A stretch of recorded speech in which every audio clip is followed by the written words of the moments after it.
हो रही है खामेनेई की विदाई। उधर इजरायली रक्षा मंत्री ने दी ईरान को धमकी। नमस्कार, मैं हूं आपके साथ आयुषी गुप्ता। ईरान के पूर्व सर्वोच्च नेता अयतुल्ला अली खामेनेई को 2 दिनों तक सार्वजनिक श्रद्धांजलि देने का कार्यक्रम अब समाप्त हो गया है। आज तेहरान में उनकी भव्य अंतिम यात्रा निकाली जाएगी, जिसमें लाखों लोगों के शामिल होने की संभावना है। ईरानी प्रशासन ने सुरक्षा के कड़े इंतजाम किए हैं। देश भर से बड़ी संख्या में लोग अंतिम विदाई देने के लिए राजधानी पहुंच रहे हैं। इस बीच मिडिल ईस्ट में तनाव कम होने का नाम नहीं ले रहा है। इजरायली सेना ने दक्षिणी लेबनान के नब्तिया इलाके में हवाई हमले किए। यह हमला ऐसे समय में हुआ जब पिछले महीने अमेरिका की मध्यस्थता में इजरायल और लेबनान के बीच संघर्ष समाप्त करने के लिए एक समझौता हुआ था। गाजा में इजरायली ड्रोन का हमला। उधर गाजा पट्टी में भी इजरायली ड्रोन हमलों का सिलसिला जारी रहा। इन हमलों में कम से कम 2 फिलिस्तीनियों की मौत हो गई। गाजा सिटी के अल शिफा अस्पताल के बाहर बड़ी संख्या में फिलिस्तीनियों ने प्रदर्शन किया है। उनका आरोप है कि इजरायल गंभीर रूप से बीमार और घायल मरीजों को इलाज के लिए बाहर भेजने के अपने वादे को पूरा नहीं कर रहा है। वहीं कब्जे वाले वेस्ट बैंक से भी एक दुखद घटना आई है। रामल्ला के पश्चिम में एक इजरायली सेना चौकी पर 4 महीने के एक फिलिस्तीनी बच्चे को अस्पताल ले जाने से रोक दिया गया।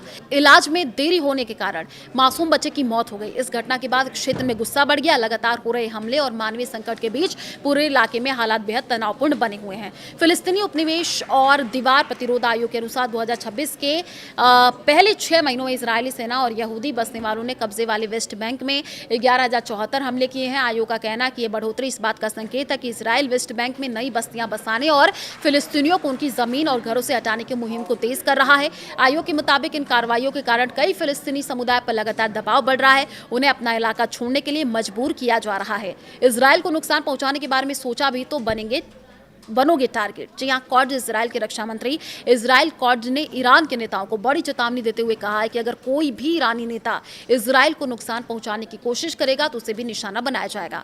इजरायली मीडिया के अनुसार कॉड्स ने दावा किया कि अयतुल्ला अली खामेनेई इजरायल को नष्ट करने की योजना का नेतृत्व कर रहे थे, इसलिए उन्हें निशाना बनाया गया। उन्होंने कहा कि इजरायल किसी भी खतरे का जवाब देने और अपनी सुरक्षा के लिए हर समय तैयार है। इससे पहले कॉड्स ने खामेनेई के बेटे और उत्तराधिकारी मुस्तफा खामेनेई को भी निशाने पर होने की बात कही थी। इस बयान पर ईरान ने कड़ी आपत्ति जताई। ईरान के विदेश मंत्री अब्बास अरागची ने कहा कि ईरानी जनता और नेतृत्व की दी गई किसी भी धमकी का तुरंत और सख्त जवाब दिया जाएगा। जी हां, ईरानी संसद अध्यक्ष का बयान आया है। ईरान के बिना लेबनान में नहीं होगी शांति।